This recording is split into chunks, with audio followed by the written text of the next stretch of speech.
Penahanan Sekretaris Jenderal PDI Perjuangan Hasto Kristianto yang notabene merupakan pejabat elit di PDI Perjuangan tak pelak mengejutkan publik dan PDI Perjuangan.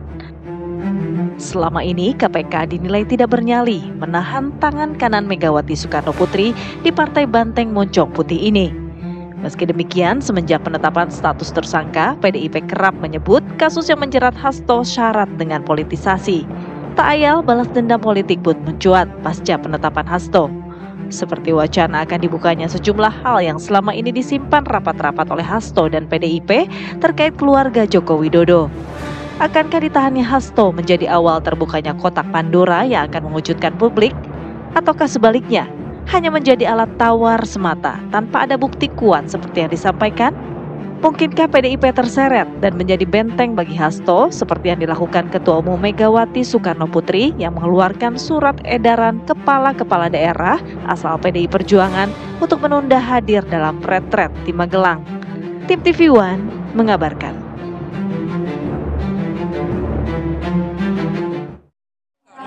Bahwa sebagai sekjen PDI Perjuangan, saya dengan kepala tegak siap menerima konsekuensi apapun bagi Indonesia Raya kita. Karena Indonesia dibangun dengan pengorbanan jiwa dan raga. Kita adalah negeri pejuang. Sehingga saya tidak pernah menyesal. Saya akan terus berjuang dengan api semangat yang menyala-nyala. Semoga ini menjadi momentum bagi Komisi Pemberantasan Korupsi untuk menegakkan hukum tanpa kecuali, termasuk memeriksa keluarga Pak Jokowi. Terima kasih. Ya, selain mengeluarkan surat instruksi pelarangan retret, ini juga Ketua Umum Partai Demokrasi Indonesia Perjuangan Megawati Soekarnoputri kemudian mengumpulkan sejumlah politikus PD Perjuangan ke kediamannya di Tekumar, Menteng, Jakarta Pusat Jumat kemarin. Ada apa? Itu yang surat itu berarti wajib ya Buya? Nggak ada apa-apa. Surat instruksi itu berarti wajib Buya? Saya lagi ada acara. Buya, tapi ada yang berangkat nggak Buya? Ada instruksi. Saya ada tugas. Ya namanya kader ada tugas lah. Ini mau. Tadi ada Pak Pram ya? Di dalam ada siapa aja? Buya Pak Pram, ini berangkat nggak jadinya? Iya. Enggak, saya dengan Mas Pram. Mas Pram sudah balik. Oh, udah balik. Berarti nggak ada yang berangkat ke Magelang ya? Ini kepala daerah yang kemarin. Saya ada tugas masih, mudah-mudahan tugas saya lancar. Soal apa? Ya? Soal DPR Pak atau soal apa? Ya, tugas saya sebagai kader partai.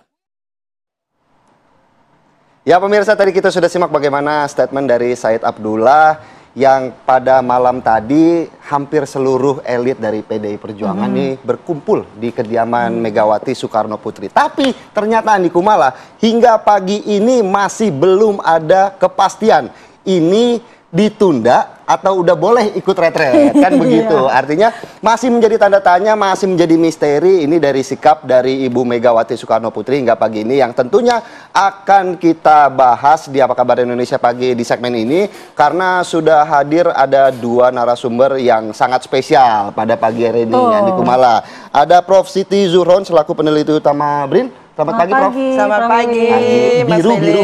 Iya. Kompak nih. Tapi tenang, biru tetap harus ada pesaingnya, warna lain gitu. Ada Mas Ahmad Khairul Umam selaku analis politik. Selamat pagi, Mas Umam. Pagi, Mas Willy. Tapi nggak jadi oposisi kan di sini, Mas Umam? Meskipun warnanya lain. Oke, saya mau ke Prof dulu. Prof, kita tahu, kalau kita lihat, nggak perlu jauh-jauh. 2 minggu kemarin sebenarnya PDI Perjuangan masih memberi sinyal, artinya sudah satu kaki, sudah satu langkah menuju koalisi. Tapi ternyata beberapa hari kemarin setelah ditetapkannya Hasto Kristianto dan juga ditahan begitu oleh KPK, ini seolah-olah PDI Perjuangan bukan hanya menarik kakinya lagi, tapi ini mundur-mundur ke belakang dan semakin memperkuat sinyal sebagai oposisi. Tanggapan Prof seperti apa melihat? Iya, ini kasus hukum dan kasus dan politik ini berkelindan seperti itu yang justru membingungkan masyarakat luas. Jadi kita mestinya diberikan literasi hukum dan literasi politik yang cukup gitu, agar tidak ada silang sengkarut perspektif masyarakat publik terhadap kasusnya Mas Hasto ini. Jadi kalau memang piole ya benar-benar ini adalah kasus hukum, tidak sepatutnya responnya seperti itu. Lah apakah ini benar politisasi hukum kan gitu? Lah lepas dari itu tentunya ini menurut saya kita lagi-lagi dihadapkan pada satu perkembangan politik yang sangat tidak cerah gitu ya. Karena setelah pemilu, asumsi kita 2024 itu luar biasa, tahun politik yang 3 pemilu itu dilangsungkan di tahun yang sama. Maka 2025 seterusnya itu 5 tahun sebetulnya mengisi bagaimana agar pembangunan terjadi. Lah, lagi-lagi ini politik lagi kan ini. Ini juga memberikan satu gambaran bahwa sebetulnya koalisi-koalisi yang dibangun selama ini dalam katakan kompetisi kontestasi pemilu, pasca pemilu, ini juga tidak memberikan satu kepastian politik yang oke. Dalam arti mestinya kompetisi kontestasi usai segera setelah pemilu. Nah ini berlanjut. Lah ini yang tidak sehat bagi Indonesia. Ketika terus-menerus kita dihadapkan pada kompetisi kontestasi dan konflik-konflik politik antar elit seperti ini. Belum pemilu 2029 dihadirkan. Mau akan ada partai lagi lah gitu ya. Di internal partai seperti ini. Jadi apa yang disampaikan Bu Megawati dengan diawut-awut, itu jangan sampai lalu dipahami secara luas oleh publik ini gitu ya, bahwa ini ada yang tidak benar gitu. Jadi penegakan hukum itu di mana sekarang? Apa gitu. Bu yang tidak benar soalnya? Sepertinya apa? Kan diawut-awut. Jadi merasa PDIP kasusnya Mas Hasto ini bukan kasus hukum. Dengan resistensi seperti itu yang tadinya mungkin sudah menjadi mitra strategis bagus gitu ya istilahnya, sekarang kelihatannya mundur kan. Responnya gitu. Cukup berlebihan. Iya, gitu ya, Prof, ini artinya dari pihak PDIP melihat bahwa ini bukan kasus hukum tapi politik. Lah, kalau seperti itu maka kita akan kehilangan waktu, energi kita untuk melakukan pembangunan menyongsong Indonesia emas. Mas 2045 ya kalau target dari Pak Prabowo. Nah Mas Umam melihatnya seperti apa tuh? Tadi Prof sudah bilang, ini kayaknya bukan kasus hukum tapi politisasi lebih kentalnya begitu. Saya sepakat yang disampaikan senior saya ini. Prof Wiwi, begini, memang diakui atau tidak ada sebuah proses komunikasi yang cukup intens kemarin. Dan Bu Mega secara terbuka juga menyampaikan, meskipun itu disampaikan dalam bentuk dialog imajiner beliau dengan Pak Prabowo, seolah kemudian sudah berkomunikasi, dan saya yakin juga komunikasi itu sudah terjadi. Melalui wakilnya. Kalau misal kemudian ada apa-apa, komunikasi sudah terjadi, berarti apakah udah ada deal-dealan sebelumnya yang kemudian kalau misal komunikasi sudah terjadi, tentu sudah ada gentleman agreement. Kalau misal deal di atas kertas barangkali tidak, tetapi gentleman agreement sebagai sebuah komitmen sesama pemimpin kekuatan politik tentu memiliki kesamaan cara pandang, visi dan lain sebagainya. Tetapi memang dalam studi kasus banyak koalisi ada sensitivitas yang tidak mudah untuk dibangun. Dan ketika kemudian membangun koalisi kesepahaman dari basis perbedaan kepentingan, itu seringkali kemudian tidak mudah untuk dimunculkan. Terutama ketika ada momentum-momentum tertentu yang itu berpotensi meretakkan fondasi itu. Nah, kalau misal kita cermati, belakangan ada sejumlah fenomena yang kalau misal kemudian kita runut, ada beberapa serangan yang kemudian diarahkan kepada, misalnya, kepada Pak Jokowi. Dan tadi dikonfirmasi dalam statementnya Mas Hasto, Mas Hasto dalam posisi yang betul-betul menahan emosi itu tidak melancarkan peluru ke pemerintahan Prabowo, tetapi diarahkannya kepada Pak Jokowi. Dan kalau misal kemudian kita cermati, di saat yang sama sejumlah gerakan teman-teman mahasiswa dan lain sebagainya, beberapa poin yang dimunculkan itu adalah poin tentang adili Jokowi. Kalau misal kita gabungkan dua titik ini, barangkali ada persepsi yang kemudian terbangun bahwa ada elemen barangkali kekuatan politik di belakang kemarin ya, ada gerakan Indonesia Gelap dan sebagainya, yang kemudian itu dimaknai sebagai sebuah upaya untuk mendelegitimasi secara sistematis kredibilitas pemerintahan, meskipun sasarannya diarahkan kepada Pak Jokowi. Nah, basis komunikasi inilah yang kemudian tampaknya berpotensi menggoyahkan secara signifikan komitmen, kemudian gentleman agreement yang kemudian sudah terbangun selama ini. Maka kalau misal kita cermati instruksi dari Bu Mega untuk kemudian melarang menunda para kepala daerahnya praktis sekitar 196 atau bahkan lebih gitu, untuk kemudian ikut retreat di Magelang, maka itu adalah sebuah bentuk perlawanan. Meskipun dalam takaran yang masih dalam hitungan, artinya bahwa kemarin tadi disampaikan oleh Pak Said Abdullah, masih menunggu hasil kontemplasi mendalam, karena ini akan terjadi sebuah shifting yang cukup signifikan. Tadi Mbak Wiwi menyampaikan, kemarin disampaikan mitra strategis. Kalau misal kemudian terjadi dinamika seperti ini, maka bisa saja kemudian terjadi shifting sangat signifikan, dan kemudian bisa saja kemudian PDIP menyatakan secara terbuka bahwa mereka akan melakukan posisi sebagai oposisi yang kemudian siap berhadapan-hadapan dengan pemerintah. Tetapi ada satu celah, dan celah itu berpotensi kemudian menentukan bagaimana sikap PDIP, yaitu diajukannya pra-peradilan yang tahap yang kedua, dan itu berpotensi kemudian mengoreksi lagi komitmen yang ada. Tadi Mas Umam mengatakan bahwa perang yang disampaikan oleh PDIP sebenarnya ditujukan kepada Pak Jokowi, bukan kepada Gerindra atau pemerintahan Prabowo. Nah, tapi di sisi lain tadi juga Mas Umam menyampaikan bahwa bisa jadi pergeseran politik ini adalah sinyal bahwa PDIP akan menjadi oposisi. Nah, apakah betul PDIP akan menempatkan dirinya menjadi oposisi, ataukah nantinya hanya memberikan tekanan kepada pemerintah? Nanti kita akan bahas, tapi kita setelah lagi pemirsa. Mari kita tunggu teman-teman sekalian perkembangan sampai nanti jam 15.00. Nah, sekarang ini jam 11.33 sebelum Jumatan. Jam 15.00 maka akan kita ketahui bersama berapa kepala daerah yang hadir, berapa yang tidak hadir, dan alasannya apa saja. Nah, setelah itu baru kami akan memberikan pernyataan kembali terkait dengan jumlah kehadiran dan apa kebijaksanaan dari Kemendagri, Akmil, dan Lemhanas terkait dengan kepala daerah yang tidak hadir itu. Ke pemerintahan yang diundang kepala daerah, yang mengundang presiden, ya mestinya hadir, datang. Karena mereka dipilih oleh rakyat dan untuk kepentingan rakyat, bangsa, dan negara, bukan untuk yang lain. Baik, kita lanjutkan dialog tadi ke Mas Umam.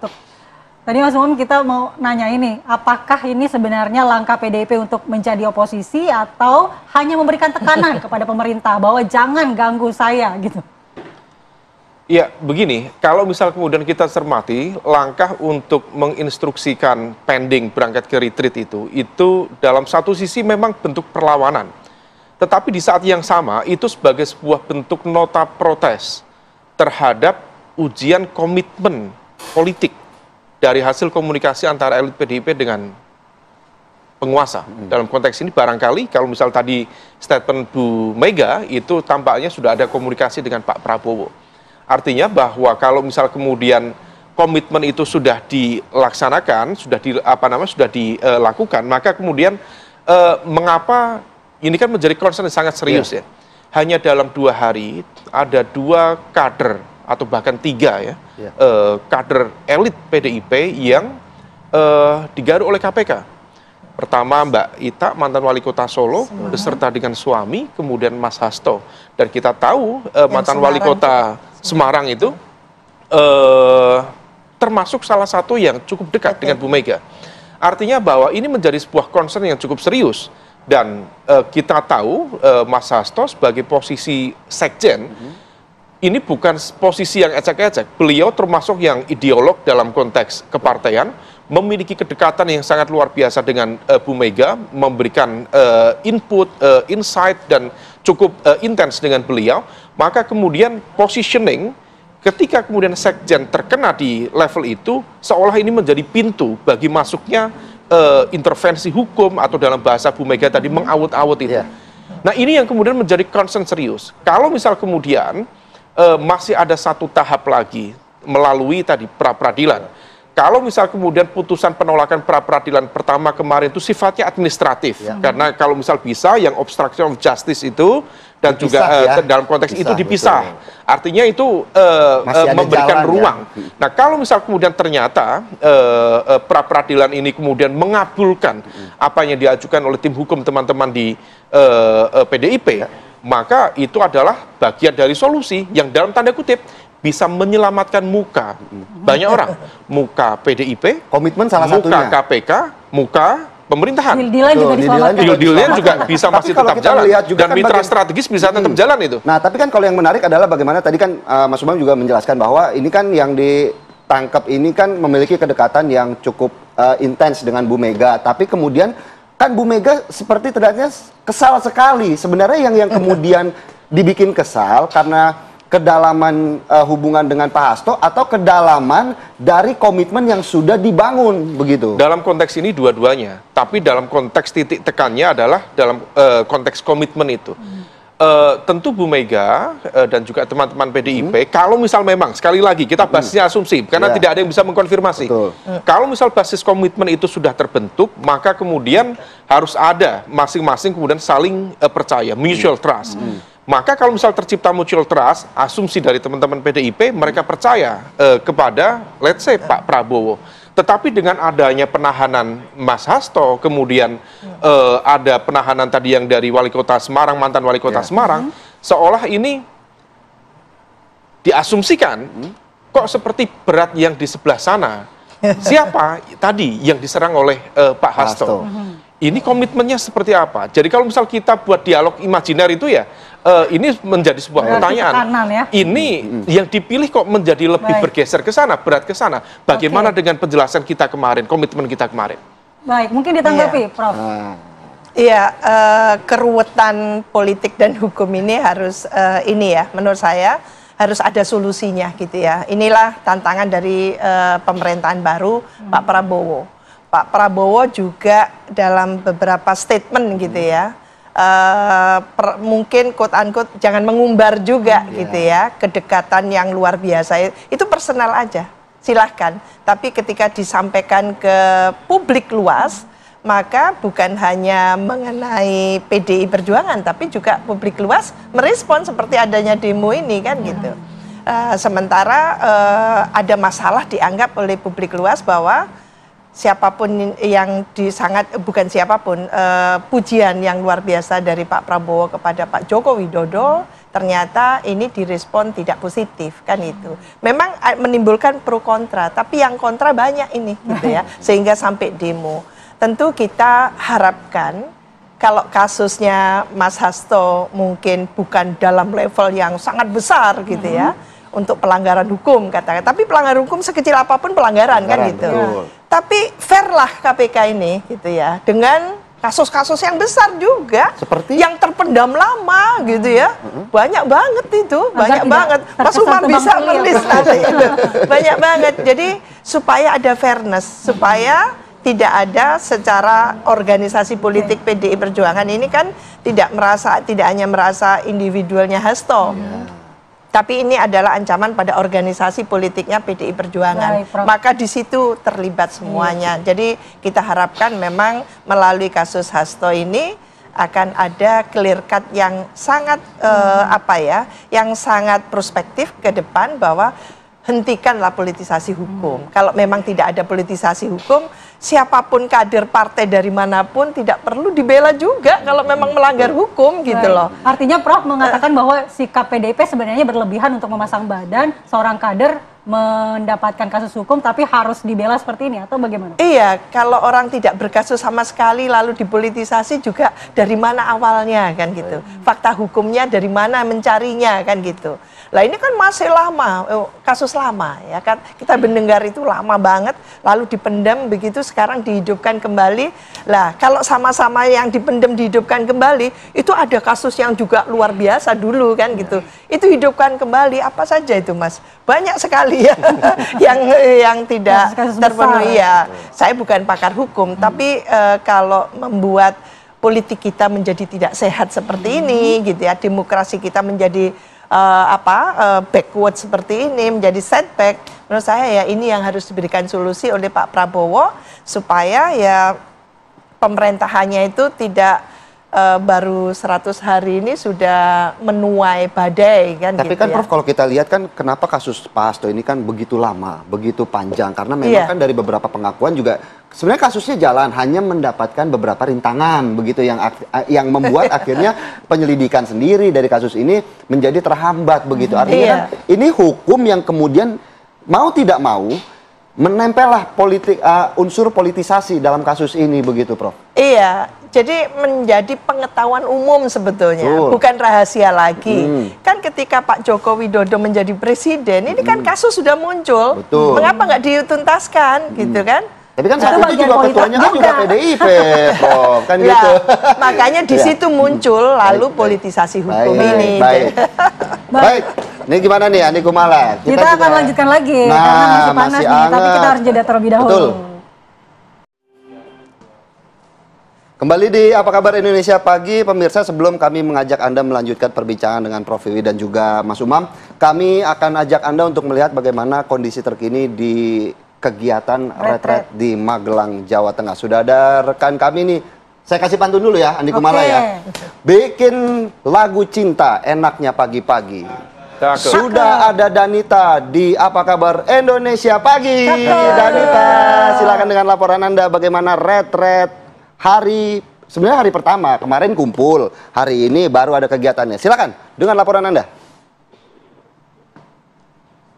Philip, Mala dan juga pemirsa, terima kasih pantunya. Tapi saya akan langsung menginformasikan nih bagaimana kemudian agenda retret atau pembegalan para kepala daerah di Akademi Militer Magelang, Jawa Tengah yang hari ini merupakan hari pertama pemberian materi bagi para kepala daerah atau ratusan kepala daerah yang sudah sejak kemarin sudah masuk ke tenda di dalam kompleks Akademi Militer di Magelang, Jawa Tengah ini. Kalau berdasarkan jadwal yang kami peroleh pemirsa pagi tadi, para kepala daerah ini sudah memulai aktivitas mereka dengan senam bersama atau olahraga bersama, kemudian dilanjutkan dengan pagi, dan pada saat ini atau sekitar pukul 8 ini adalah agenda apel pagi untuk nanti kemudian agenda pembukaan yang rencananya akan dibuka oleh Menteri Dalam Negeri Tito Karnavian. Sementara itu pemirsa, kalau kami juga melihat dari jadwal yang kami peroleh, nanti Menteri Dalam Negeri kemudian nanti juga akan langsung pemaparan materi dari Kemendagri, dan selain juga materi dari Kemendagri, nanti juga akan ada materi dari Lemhanas dan juga dari Menteri Pertahanan. Dan materi-materi akan diterima oleh ratusan kepala daerah yang sejak kemarin sudah masuk ke Akademi Militer ini sesuai dengan akta cita dari Presiden Prabowo Subianto. Kurang lebih informasi yang kami peroleh dari Wamendagri kemarin, pemirsa, ada 40 narasumber yang terdiri dari para menteri yang akan memberikan materi-materinya, dan materi tersebut berupa materi pertahanan, keamanan, politik, kebudayaan, kesehatan, pertanian, dan materi-materi lain yang sesuai dengan misi-misi dari Presiden Prabowo Subianto atau pemerintahan dari Prabowo Gibran di pemirsa. Kalau kita melihat kemarin ada ratusan atau informasi dari undangan yang sudah diberikan oleh Kemendagri, ada 503 kepala daerah yang harus mengikuti retret atau pembegalan di Akademi Militer ini. Namun berapa kemudian jumlah yang hadir itu kami juga masih mengkonfirmasi, karena saya juga ada informasi pemirsa beberapa kepala daerah bahkan masih belum masuk atau bertahan di Yogyakarta. Seperti kemarin ketika rekan kami di Yogyakarta mengkonfirmasi kepada Wali Kota Yogyakarta Hasto Wardoyo, yang mereka ataupun ada beberapa kepala daerah yang masih menunggu instruksi lanjutan dari ketum mereka atau ketum PDI Perjuangan. Namun kami juga masih mengkonfirmasi pemirsa keberadaan dari kepala daerah tersebut. Apakah betul belum masuk ke akademi militer atau memang masih bertahan di Jakarta. Karena beberapa kepala daerah yang seperti di Brebes yang tetap mengikuti instruksi presiden yang tetap mengikuti retret atau pembekalan di akademi militer. Pembekalan ini akan terus berlangsung pemirsa hingga nanti pada 28 Februari yang rencananya akan ditutup langsung atau juga diberikan arahan langsung dari Presiden Prabowo Subianto. Saya dulu ke Mala dan juga Philip. Baik, terima kasih Danita Riandini atas laporannya. Tadi juga dapat salam dari Prof. Wiwi untuk Danita ya. Selamat pagi dan selamat bertugas kembali Danita. Langsung saja pemirsa, kami ajak Anda untuk kembali berdialog dengan Mas Umam. Saya mau ke Mas Umam dulu dan sebelum ke Prof. Mas Umam, kalau kita berbicara komitmen, kalau komitmen itu kan ada seperti orang pacaran. Kalau masih pacaran, bubar nggak terlalu sakit. Kalau sudah menikah, bubar jauh lebih sakit. Nah, kemudian komitmen ini antara Pak Prabowo dan juga Bu Mega, kok kayaknya sampai seemosi ini? Memang sedalam apa? Sengaret apa dari komitmennya? Komitmen apa kira-kira yang kemudian sudah terbangun begitu? Memang tidak mudah ya, karena bagaimanapun juga Pak Prabowo tentu dihadapkan pada sebuah dilema yang cukup serius. Dia memiliki kedekatan yang luar biasa dengan Pak Jokowi, pasca kita tahu kemarin dinamika di Pilpres 2024 seperti apa. Dia juga memiliki kedekatan dengan Bu Mega, sementara yang berseteru ini adalah dua elemen yang tadi itu, teman-teman PDIP atau Bu Mega dengan Pak Jokowi, yang notabene sebenarnya sebelumnya satu entitas yang sama. Dan saling tekan itu begitu semakin begitu vulgar. Kita kalau misal mencermati tadi statement dari Pak Jokowi, itu bukan statement yang sambil lalu, tetapi sebuah penegasan bahwa sekaligus juga jawaban atas respon dari surat yang diajukan oleh PDIP. Artinya bahwa secara tidak langsung Pak Jokowi menolak seruan atau instruksi yang diajukan oleh PDIP untuk tadi menahan para kepala daerahnya. Meskipun di saat yang sama ternyata surat itu juga bisa menjadi sebuah filter loyalitas politik, karena muncul juga sejumlah informasi spekulatif bahwa akan terjadi yang tadi salah satu bahasa Bu Mega mengawut-awut, salah satunya adalah mengambil sejumlah elit, sejumlah kepala daerah yang kemudian berpotensi untuk hijrah politik dalam tanda kutip ketika akan ada mesin politik dipersiapkan. Berarti Bu mesin Mega politik apa wallahu alam mempertahankan loyalitas-loyalitasnya untuk agar tidak pindah, bukannya untuk masuk ke kabinetnya Pak Prabowo. Ini yang kemudian menjadi sebuah dinamika, karena bagaimanapun juga kita juga menjadi sebuah muncul pertanyaan betul. Misalnya kemarin ada bupati dari Grobogan tetap ikut, gubernur dari Jambi yang diusung PDIP tetap ikut, 3 bupati dari Jambi yang diusung juga ikut. Artinya bahwa ini menjadi pertanyaan serius, meskipun tentu dinamikanya nanti sangat light ke depan. Masih jadi pertanyaan serius, Prof. Dikit saja, Prof. Setengah menit, Prof. Kita serius banget ya. Dalam politik itu ketika damai siap perang, dalam keadaan perang siap damai, dan dalam keadaan damai siap perang. Siap perang. Harus terus perang. Perang terus nih. Iya, jadi enggak usah terlalu politik emang begitu ya. Karena wajah depan, wajah belakang, latar depan, belakang itu beda. Masih abu-abu. Jadi belum bisa disimpulkan. Bisa jadi terjadi nanti karena PDIP itu tidak kenal koalisi dan oposisi, PDI Perjuangan akan tetap menjadi mitra strategis. Siap, Prof. Terima kasih Prof. Wiwi dan juga Mas Umam kehadirannya di studio. Politik kita memang dinamis, nanti kita wait and see apa yang akan terjadi ke depannya. Akhir kata saya Andi Kumala pamit undur diri dan juga Filipus Yonaso sekalian ikut pamit undur diri. Terima kasih atas perhatian Anda dan sampai jumpa.